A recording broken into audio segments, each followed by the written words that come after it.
Hello, everyone. Mayor Tom Carnes with another episode of the Crossroads of Lincoln Park. We have an honored guest with us today, a Lincoln Park native, Bill Morrison, known for his work with Disney and, of course, the Simpsons and his own comic book. But it all started right here in Lincoln Park. So we want to welcome Bill and dig deep into his past. We won't cover all kinds of secrets. No, just nothing for that. I figured that since he was in town most recently, that he'd come in and we'd have a conversation so people can learn how he became an artist and what that process is for future artists that are out there, and just take a look at things that he's done during his really amazing career. So first, welcome, Bill. Let you get a cup of coffee, and there's so many different stories that we could go into, and maybe for like another episode. I mean, you've established a relationship with Alice Cooper, I know. I mean, there's we can go back to the 70s when I think that I dropped you and a friend off at the, I think it was Olympia, to buy Stadium. Olympia Stadiums to buy tickets for, drop you off at like 4 o'clock in the morning. Yeah. Probably unheard of today, but nothing of it, and going down there.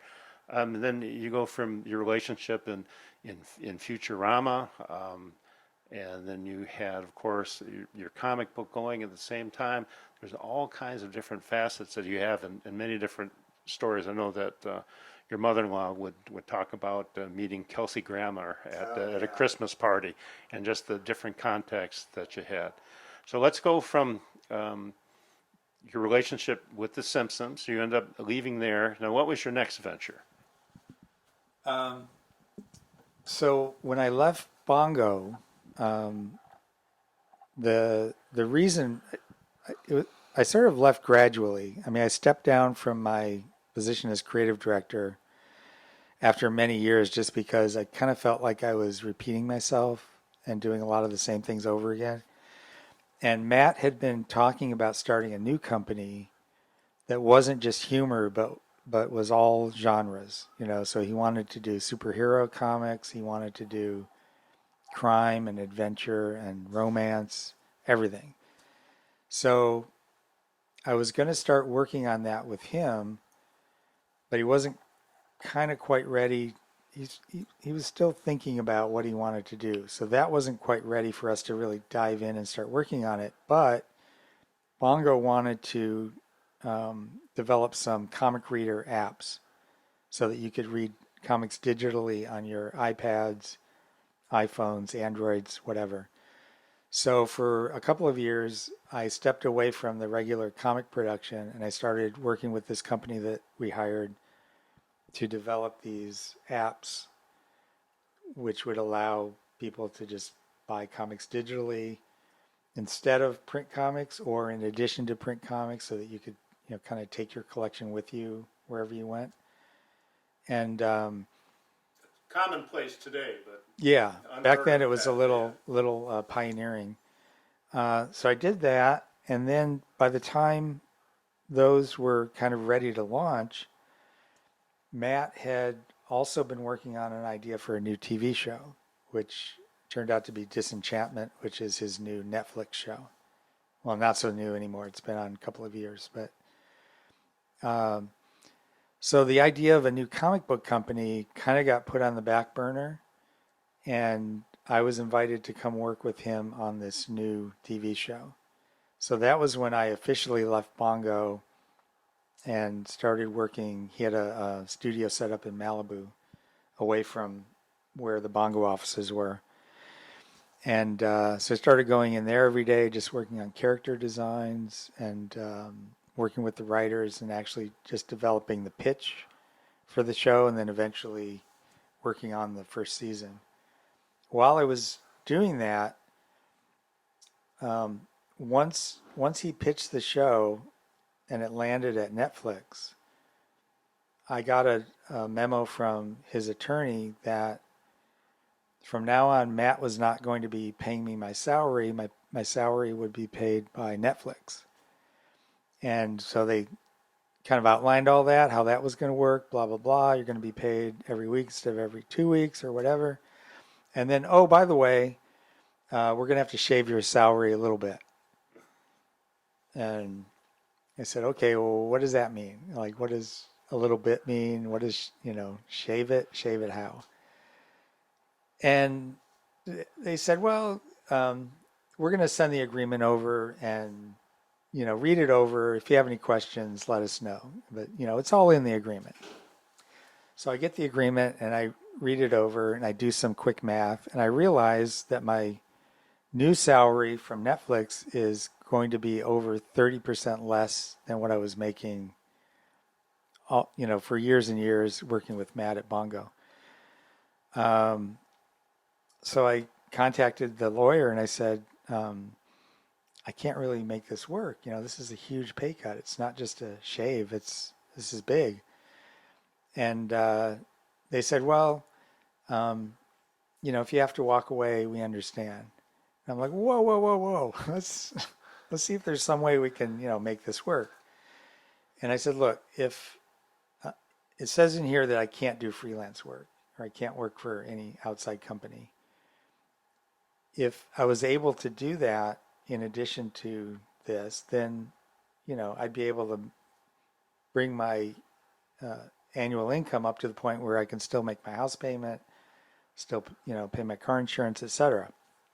So can you talk to Netflix and ask them if we can change this? They said, well, they probably won't do it, but we'll find out. So they got back to me and said, good news. Netflix says that you can do outside work as long as it doesn't compete with the work that you're doing on Disenchantment.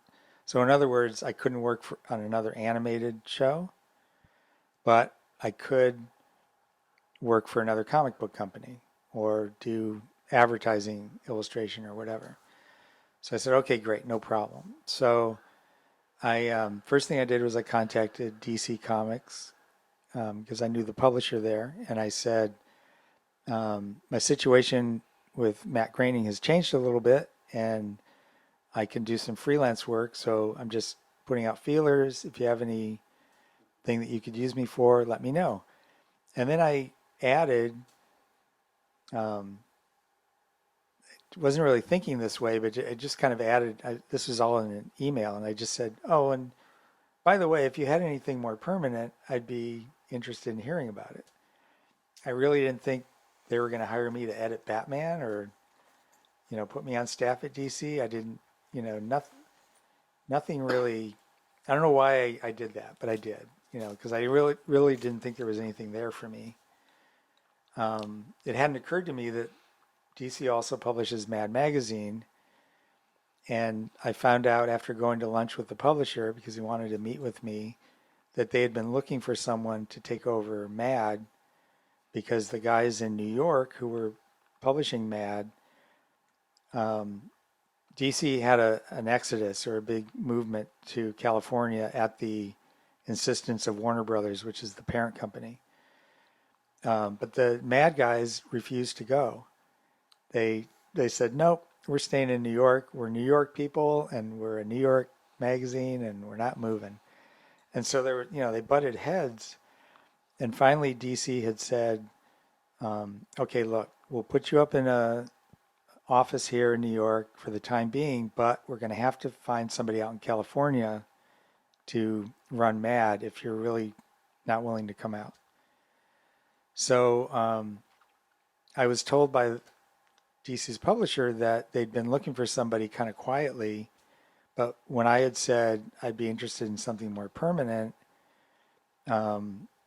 he realized, with all Bill's experience on The Simpsons and all the stuff he's done, he would be perfect for the executive editor of Mad Magazine. You have the right sense of humor. Yeah, it's satirical. It's subversive, a little bit irreverent. So I'd been doing that for years, and The Simpsons was influenced by Mad, so it just kind of makes sense to have somebody who's done The Simpsons, sort of reinventing Mad for a new generation.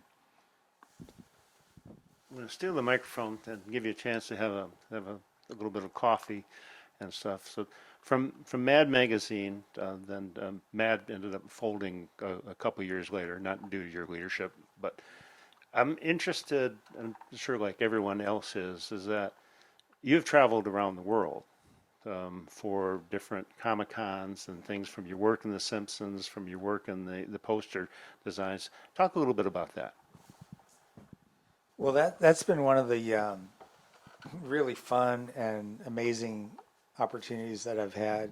Um, just being associated with The Simpsons, um, being not only an artist but a writer and editor, um, the the work that we did on the comics has been seen and published in many, many different countries.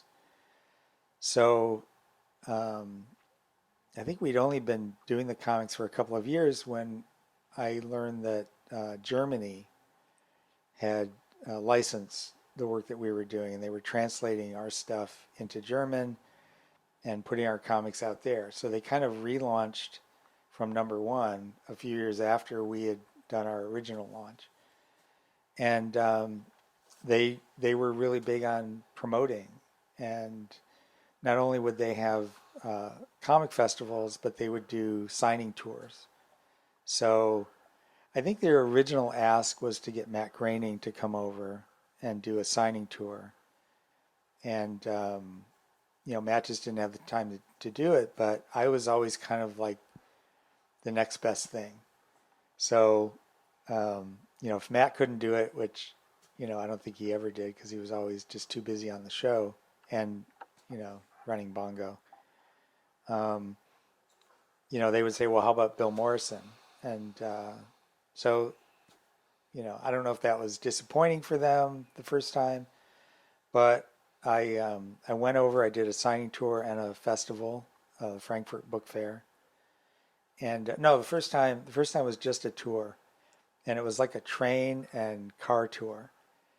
And the guys that were the company was Dino, it was like a small publishing company, and the two editors that were assigned to me to sort of chaperone and drive me around were brand new at this as well, and had never scheduled a signing tour or anything like this. And they thought we should be able to do like 2 cities per day. That should be no problem. And so that's what they did. They scheduled a week and pretty much 2 cities every day. So what we would do is we would take a train to a city and then do a signing and then uh, drive to the next town that was like fairly nearby and then do another one and then probably take a train to the city that we were going to be at in the morning so that first thing in the morning we could get up, do a signing, get on another train or take another car. And it was insane. And I could see it on them, they were just like in over their heads, but they did an incredible job. I think they also didn't count on the fact that the Simpsons were so big that a lot of these signings were, let's just say, very well attended. I mean, they would have lines. A lot of them would be in a department store because all the department stores would have a comic section. And so you would just see this line of people snaking through all the departments, through all the clothing and housewares and everything.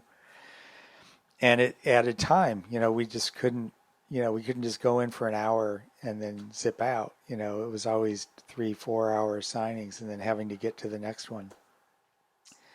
So it was very successful the first time I did it. So they kept having me come back. And so I came back about every year to Germany.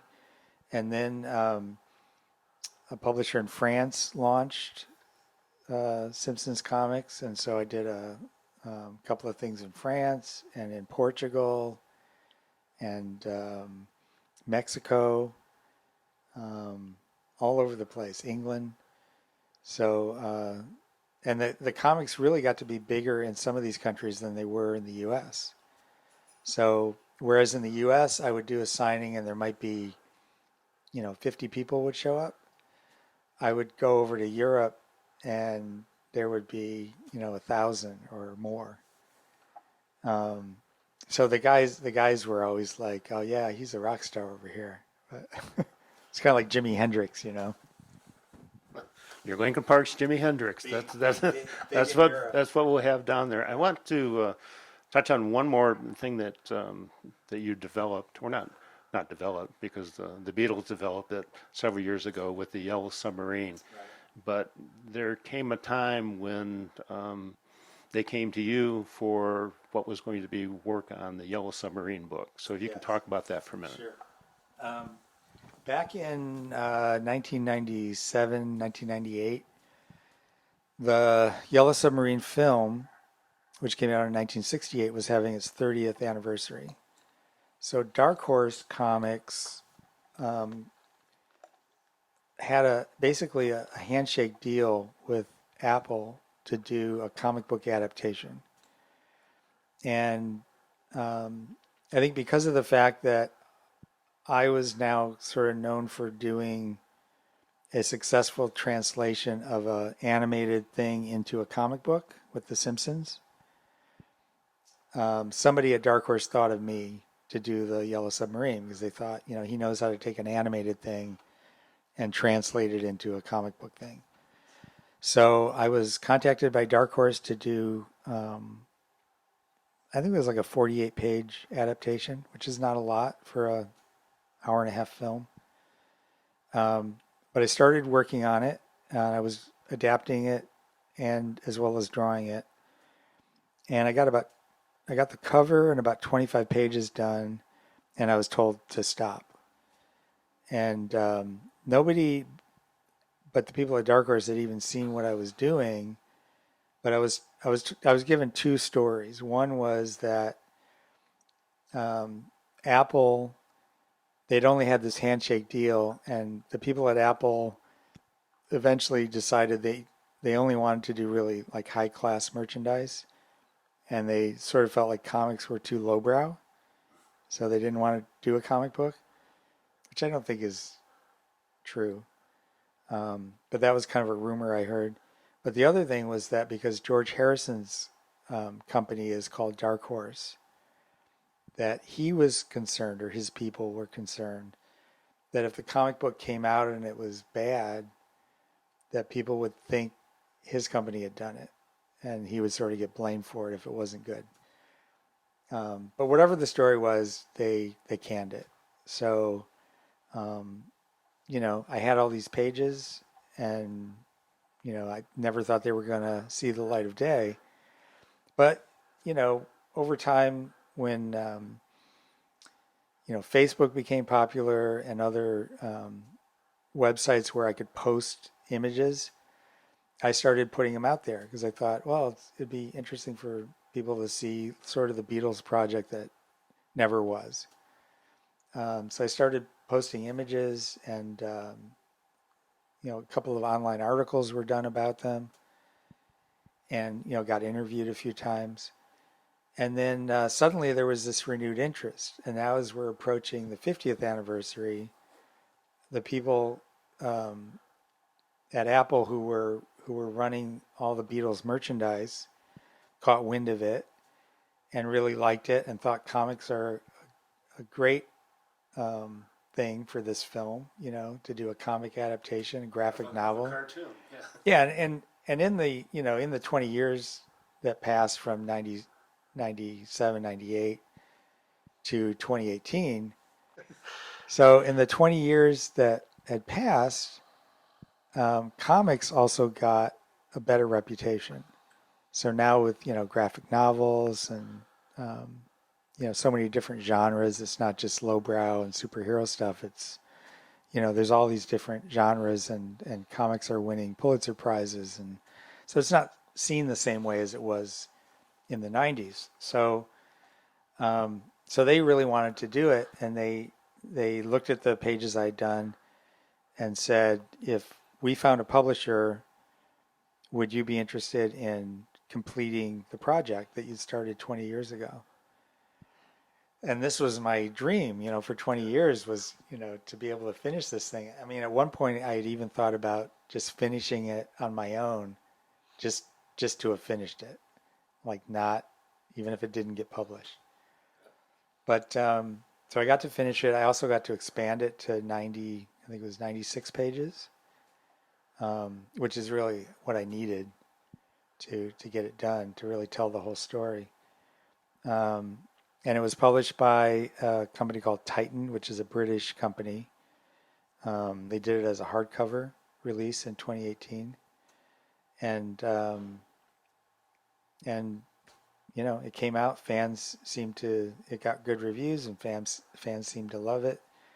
And out of that came a new book, which just came out about a month ago, from another British company. It's not a comic book, but it's more of an adult puzzle book. And the company is a company called Hero Collector, and they do a lot of collectibles like figurines and things, but they also publish books and magazines. And one of the book series that they do is called Nerd Search. And what they do is they basically license something like Star Trek or Ghostbusters, something that has a big fan base and a lot of sort of hardcore fans. And they put out these books of illustrations of scenes from, like, iconic scenes from whatever it is. But they're full of mistakes. They're full of continuity errors. Things are colored wrong, or characters who don't belong in this scene are there. And it's designed so that people who know these films or these TV shows or think they do can look at it and potentially spot all the mistakes. And then you're able to sort of grade yourself at the back of the book. So every spread you look at, and there's a language that, or text that tells you, there are 5 continuity errors in this picture, or there's a hidden song title, or whatever it is. And then you have to find those things, and then when you go through the whole book, you go to the back, and then you see how you did, and then you rate yourself as a Beatles fan, or as a Yellow Submarine fan, more correctly. So they did it with Star Trek, they did it with Ghostbusters, and then this is the third book in the series, the Beatles Yellow Submarine. Are we going to be doing more, or is it just the Yellow Submarine? Just the Yellow Submarine for now, but depending on sales, I mean, it could be other things. I tried to make it not too hard, but not too easy. I found out I didn't know I was going to be writing when they first assigned me. I thought I was just going to be drawing it. I thought it was somebody in their company was writing it, and they were just going to tell me what to draw. But then I found out, no, they wanted me to write it as well. So I had to come up with all the mistakes, all the gaffes. And so some of the things that I came up with were apparently too difficult, because they pulled people around the office, and the response they got back was, no, this and this and this, that's way too hard. So I had to cut some things out.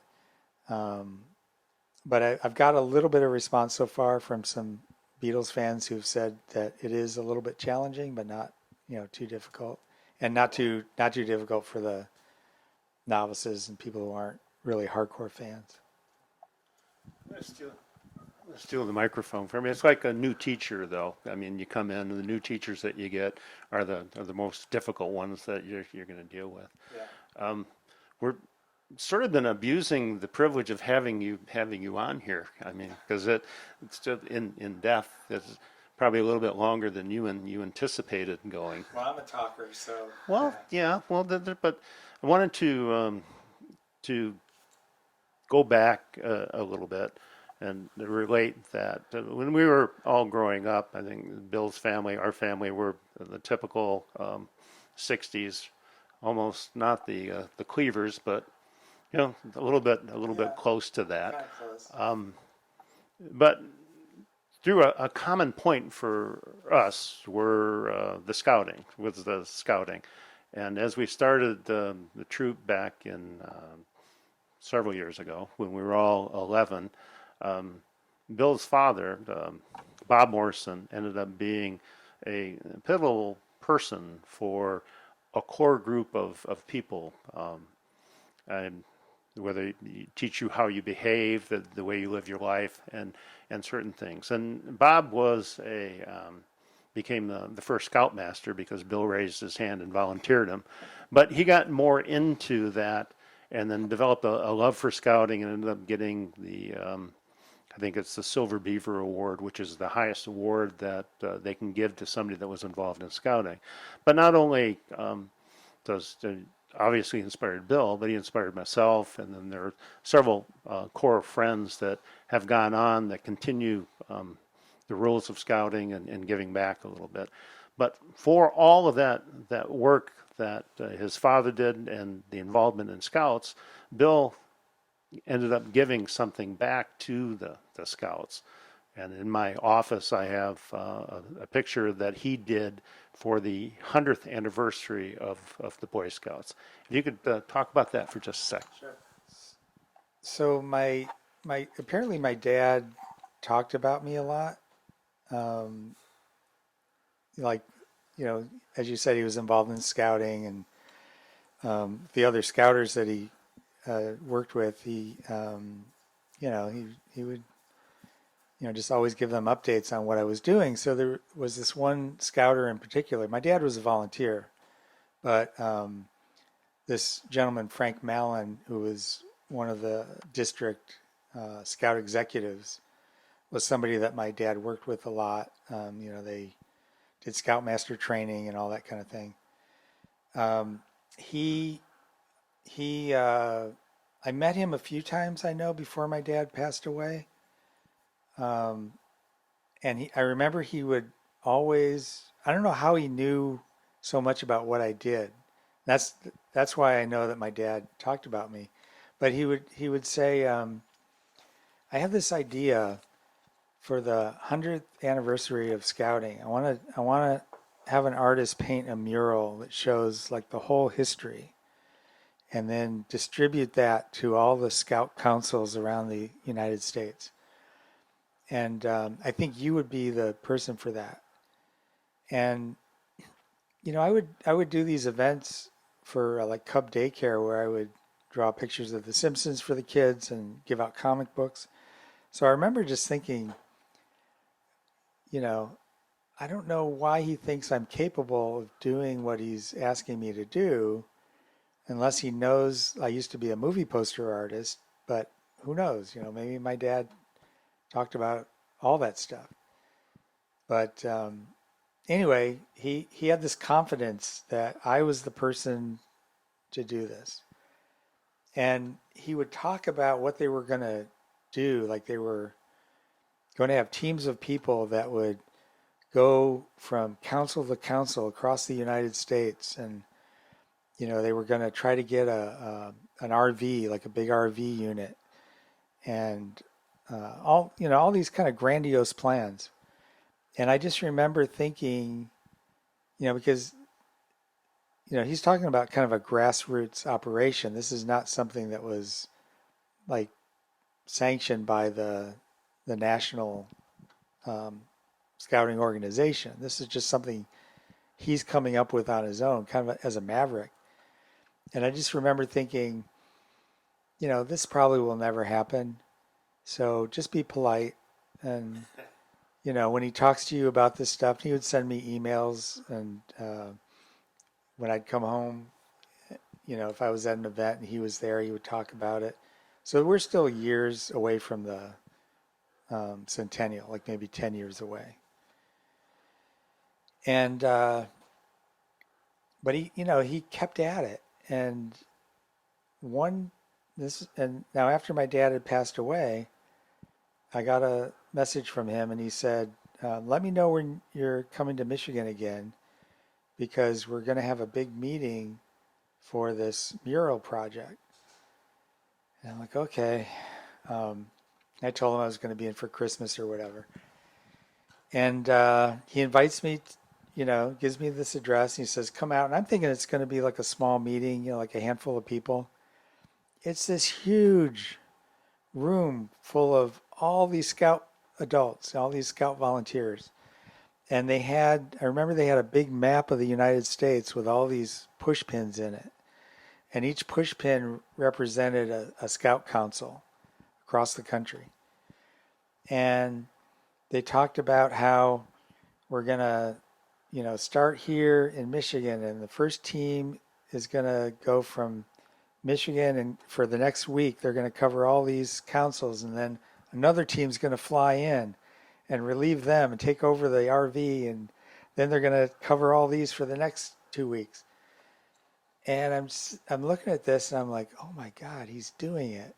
Like, he's really going to do this. He's really serious.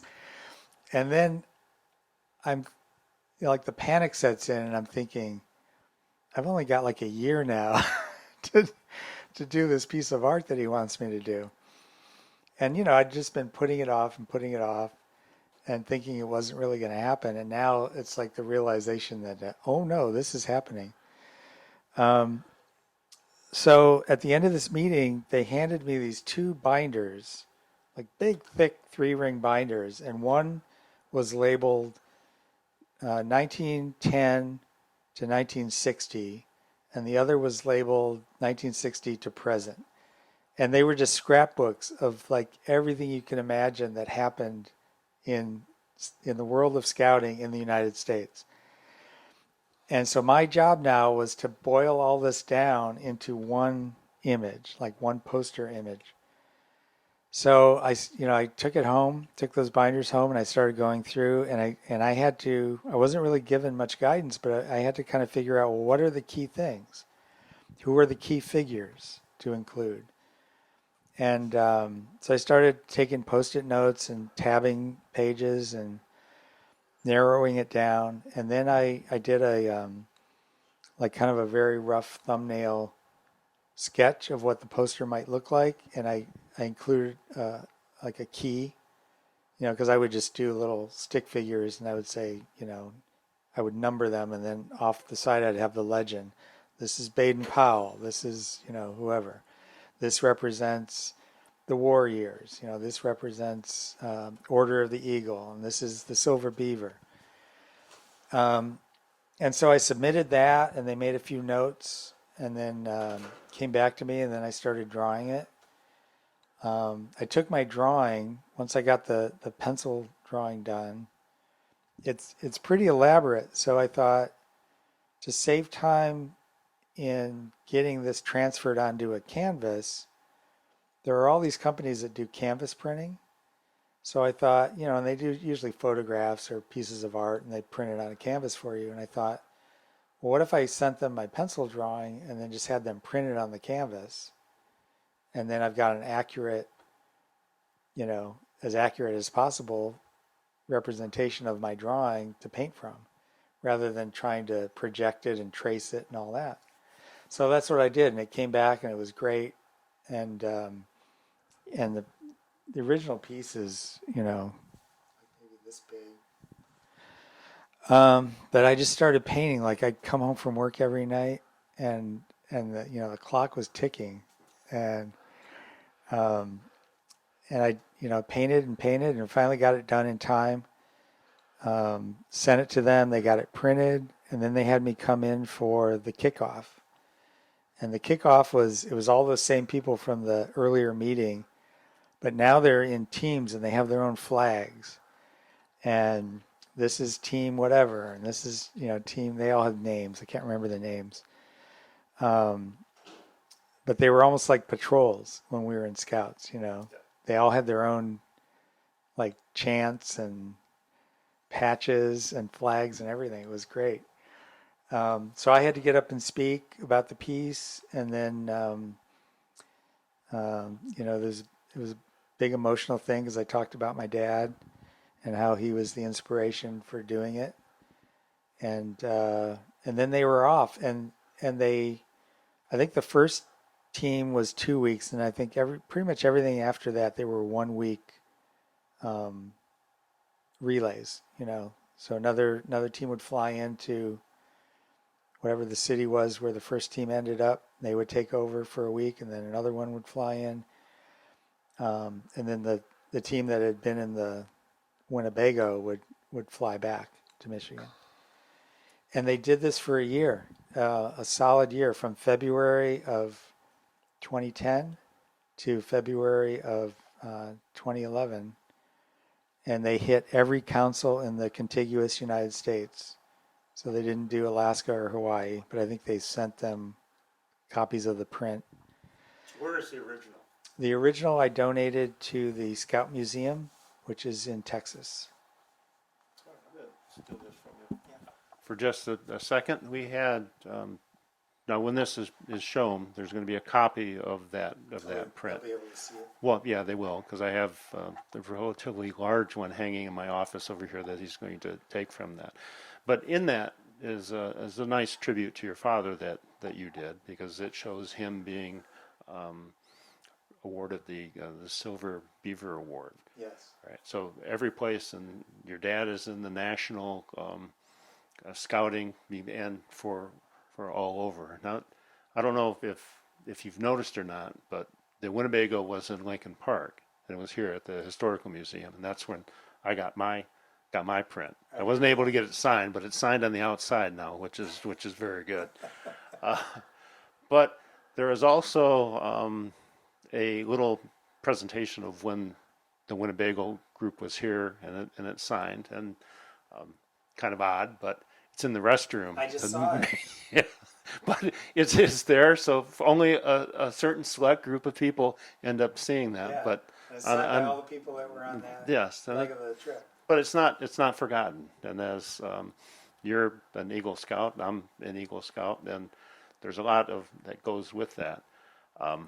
So with everything that you did in scouting, everything that you've done throughout your career that we've heard about, then you've Lincoln Park was always proud of you being here and for being, that you claim here.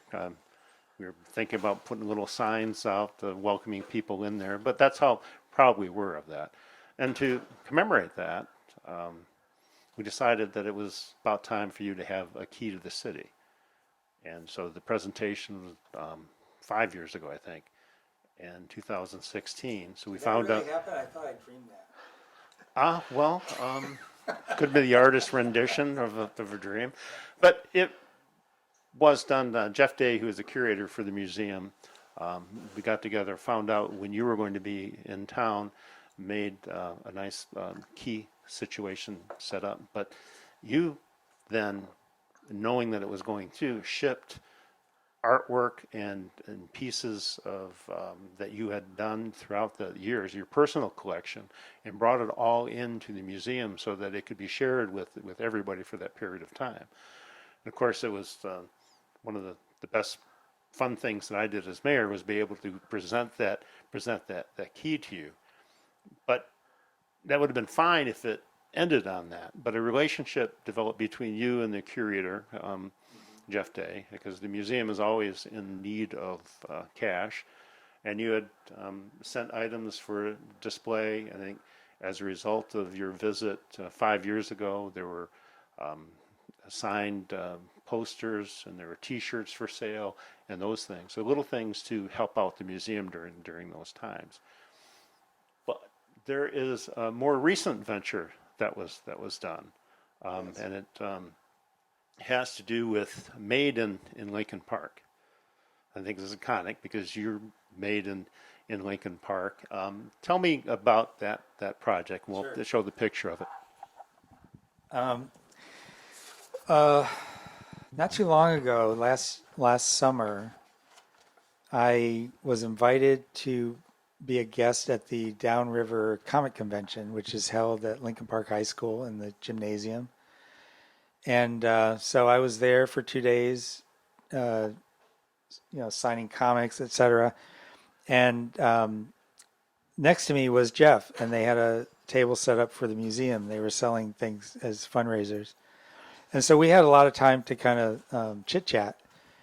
And when I was doing, I hadn't been to the museum in years before that show. And, so when I came in for that and you gave me the key to the city and we had all the stuff that I had shipped in on display, I actually got educated to a few things that I didn't know. I mean, I knew Preston Tucker was had lived in Lincoln Park and was a Lincoln Park policeman. Um, I found out about the MC5 being from Lincoln Park when I was doing a show a few years earlier called Detroit Pop, where I did paintings of pop and rock stars who were from the Detroit area.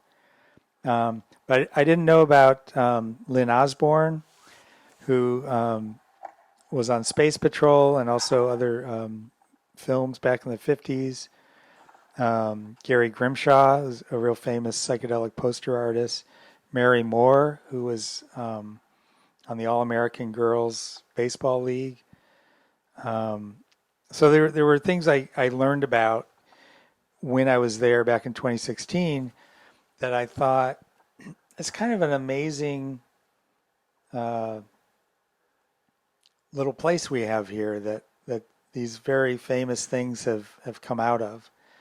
And so in just talking to Jeff about um, about the museum and Lincoln Park, um, and the fact that I'm sort of always looking for ways to give back because I don't take things for granted. I know that I've been given a lot of opportunities, and some people when they're given opportunities to do really fun things for a living, or very famous things, um, some people do take it for granted, and I've always resisted that because my life and career could have very easily gone in different directions. And so I'm always grateful. And I'm grateful for, one of the things I'm grateful for is having grown up here in Lincoln Park. It was a wonderful place to grow up. Um, all my experiences here just instilled some really good values in me, some great friendships. Um, I I still love it. I still call it my home. So I'm always kind of looking for ways to give back. And having fallen in love with the museum, um, I started talking to Jeff about, what if I did a print that you could sell at the museum that just sort of highlighted some of the famous things that you have there on display that represent the famous people who have come out of Lincoln Park. Um, so I started working on it. Jeff decided that it would be good to release it by the end of this year. So I put it on my schedule, and there you have it. The reason I came up with Made in Lincoln Park is my initial thought was to do this kind of like a movie poster, maybe like what you'd see for Indiana Jones or Star Wars or like one of the big adventure films. Problem with that is a lot of those poster designs that have multiple images. In order to make them interesting, you have like one big central image, and then you have smaller images of varying sizes sort of arranged around that main central image. And I didn't want to do that because I didn't want to make one of these elements more important than the other. So I thought, well, let's put the title Made in Lincoln Park in the middle and then arrange everybody around that. So that's how I arrived at the composition. And then I also thought it was important to have everybody's name in there. And I wanted to have the type treatment for each of the names sort of say something about them. So Preston Tucker's name sort of looks like kind of like the trim you would see on the side of a car back in the 40s and 50s. MC5, I couldn't improve on their logo, so I just used their logo. Mary Moore, her name sort of looks like the font they use on a baseball jersey for a team name. Gary Grimshaw, very psychedelic type, like as you would see in his posters. Lynn Osborne, this is the same font that was used for the Space Patrol TV show that he appeared on. And Chuck Miller's name just suggests a lot of speed, which obviously the vehicles that he's built are known for. And then I just use the Simpsons type font for me. Well, and you did not take a commission for this, is what I understand. That's all just for the museum. Everything goes for the museum, and they're on sale. The museum is closed for the month of January, but in February they'll be reopening, and you'll be able to come in on Wednesday or Saturday and get yourself a print for these. I think the smaller ones are $50, and again, all money goes to benefit the Lincoln Park Historical Museum. Now, Bill, I had you in here for a half-hour show. I mean, we're probably a little bit longer than that, but it's been amazing to listen to all the different details and the stories behind the stories and that. But I want to end it with one particular thing. Now, you're a young man going to Lincoln Park High School. You took chances. You followed your dream. You went through there and have had a wonderful career. But there are people at the Lincoln Park High School, whether it be in the middle school now, because Huff is no longer in existence, but you have the high school that are a little bit of an artistic bend. What would you tell them for their future if they want to attempt it? You relayed a story last week when you were at in your art college where the instructor gets up and says only 5% of you are going to be working in what this topic is all about, and you found that disheartening and almost was a killjoy for your spirit. Yeah. But I don't want anything like that from you. So no, kids, don't get into it. Just what would you advise somebody that shows an artistic bend and for their future? Well, I actually I get asked this question fairly often, so I've had time to think about it. And the thing that I most recommend to young artists or really people of any creative bent is, and the thing that I've learned in my career is keep an open mind. Don't, for one thing, things are always changing. Um, the way the whole business worked when I was a kid is very different from the way it works now.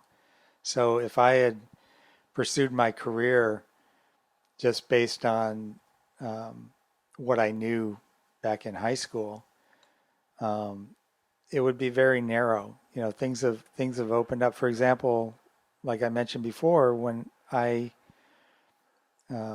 wanted to be a comic book artist, I had to either go to New York or do something else, and I decided to do something else. But that something else meant I had to go to California. Well, things are very different now, um, and if there's anything positive that's come out of the pandemic, it's that a lot of employers don't mind if you work at home or if you work in a different state. So you don't necessarily have to move away from your family to have your dream job. You might have to go for a little while to establish yourself, but you can come back. FedEx didn't exist when I was a kid. Um, Even fax machines didn't exist. So if you were an artist, all of your correspondence came through the mail if you were corresponding with a client. And you would do the job, you would send it in. If they had problems with it, they would mail it back to you. Everything's instantaneous now. It's all digital. Even if you do a physical piece of art, you scan it and you send it to the client. And if they want changes, you do them instantly. So always keep an open mind because things are constantly changing, and you might not necessarily end up doing the thing that you think you're going to be doing or that you think you even want to do. So, for example, when I wanted to be a comic book artist, that was my focus. I thought, I just want to draw comic books. That's it. I didn't think beyond that. And then when I decided I wasn't going to New York and I was going to be an airbrush illustrator, that's all I thought about was being an airbrush illustrator, just painting interesting pictures and getting paid for it. Well, I ended up getting the opportunity to write. And after that came the opportunity to be an editor, um, and then to create my own comic book and to be, to create stories, not just write stories about other characters, but create my own characters and write stories about them. Um, so the things that I've done in my career have all come from getting an opportunity and then having the frame of mind to not say, well, that's not what I do. I'm an illustrator. I don't write. When I first got that first opportunity to write, I kind of touched on it a little bit, but to elaborate a little bit more, I had done that first Simpsons comic strip, the Krusty the Clown one, and it was the fulfillment of that childhood dream of drawing a comic strip. And so I called the editor and I said, hey, I'd really love to do another one of these. So if you have a script, I'd like to be considered. And he literally said, Matt really wants to have comics in every issue, but we're so behind on our schedule that nobody's had time to write anything. So if you want to write something, then you can draw it. And I very calmly, and I don't know why, but I just kind of calmly said, oh, okay, that sounds great. And then I hung up the phone and I just went, wait a minute, I don't know how to write. I've never written anything before. I don't even know how to type. How am I going to get this done? This seems, insurmountable to me because I had just never done it before. But then I sat down and thought about it and I thought, well, to come up with a story, a lot of funny things happened to me when I was a kid. I'll write about one of those. And then I wrote it all out in longhand and Kara typed it for me so I didn't look like a jerk when I handed it in. And lo and behold, I think Matt Groening rewrote the punchline, but other than that, they thought it was great. And they said, write another one. And it took me years, even after I was writing all the time, to consider myself a writer. People would ask me, what's your occupation? I'd say, well, I'm a comic book artist. But you also write. Yeah, but I'm not really a writer.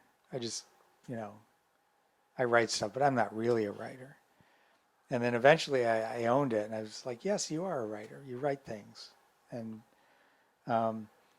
but I guess the advice I have is just to think about what you really want to do, but be open to the things that you might not have considered, because opportunities will come along, and if you say yes to something and you find out you don't like it, you don't want to do it, then don't do it.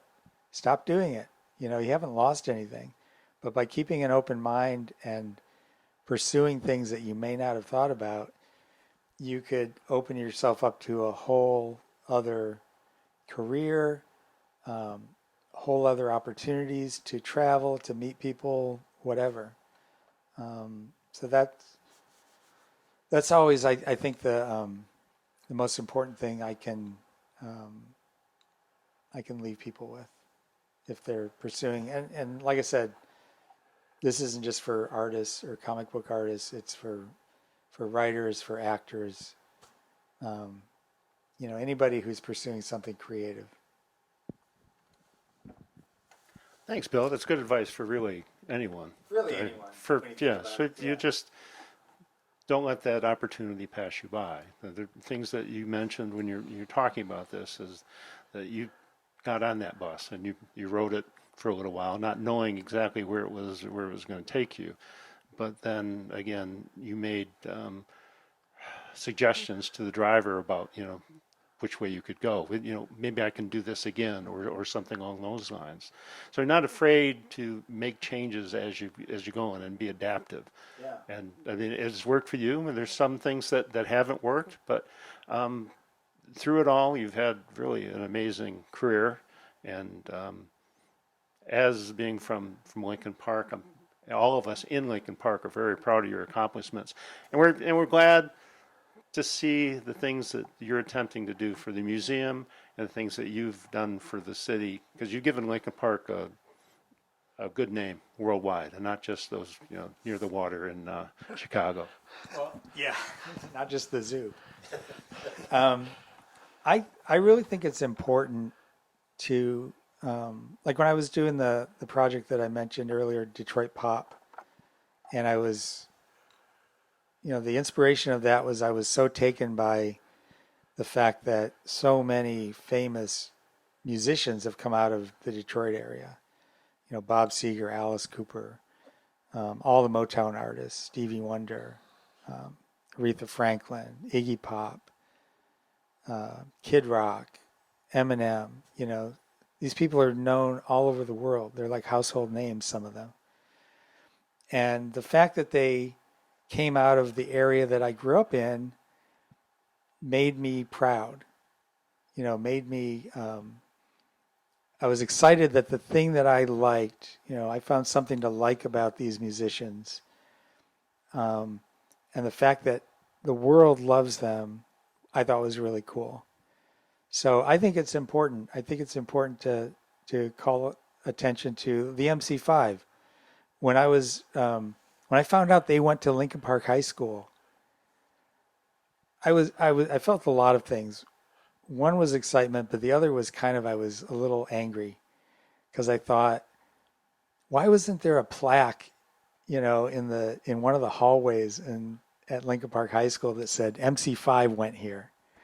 MC5 attended school here. To me, I know to the people running the school, it's not a big deal, but to us as kids, like if we'd been walking those halls and had seen that, wouldn't that be inspirational? To see that a band that had that much notoriety and fame was here just like we were, you know? I just think it's important to point that out, call attention to it. The fact that Preston Tucker, was a Lincoln Park cop, that's just really, really cool. And it just shouldn't be overlooked and forgotten. And I'm not talking about me, but I'm talking about any cool thing that comes out of your city. It's cool to be proud of it and and I think it's important to point it out and to keep that fame going.